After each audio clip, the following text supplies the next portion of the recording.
Hello, I'm Dr. Betsy Greene. I am the Equine Extension Specialist at the University of Arizona.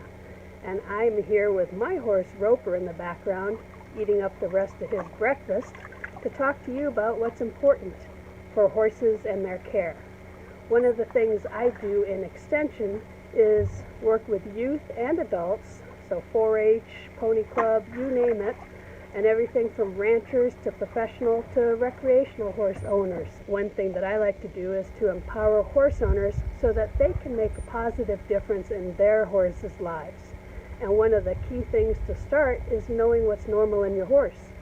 So if you know what your horse's normal temperature, respiration, pulse or heart rate, gut sounds, behaviors, all of those things are, you know what's normal in your horse, you'll be more likely to notice this stuff when there's a change, and you can perhaps get the vet in earlier if needed, and also make more informed information to the vet when you're talking about it. So that's just one little piece, but horse care, welfare, behavior, all of those things are important. And so another thing that I do as a part of my job is I create information that I can pass along to horse owners.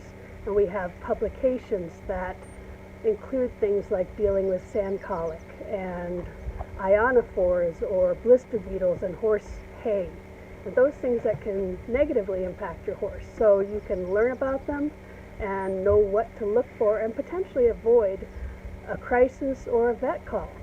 So number one, taking care of horses, pretty important stuff. And knowing what's normal will help you make faster decisions or notice it when something is not right. Somebody asked me a couple of questions about COVID-19 and how I've had to adapt or change. Some of the things I've been involved with are AZ 4-H Ag at Home, creating some small videos that the youth could try things at home regardless of their situation. So if they were not allowed to go to the barn, they could learn how to do a different type of quick release knot and practice it anywhere and then go use it at the barn later. I've also done a lot of writing. I've worked with colleagues, but from a distance. So the thing I have not done is put as many miles on my state car, which is where we are right now.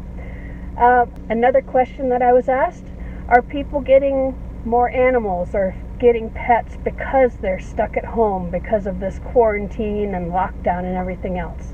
In answer to that, some people are really struggling, especially if they're losing their jobs and not able to go to work, to feed their horses. And so that's number one priority, is good care and maintenance. Getting new pets or things like that? Well, I don't know. Let's see. What do you think? Come here. Come here. Oh.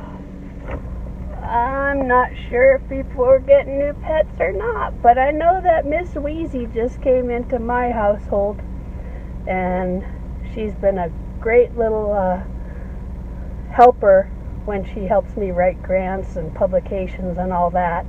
And she's very, very popular on the Zoom calls. So here's Miss Wheezy, and here's Betsy Greene checking out.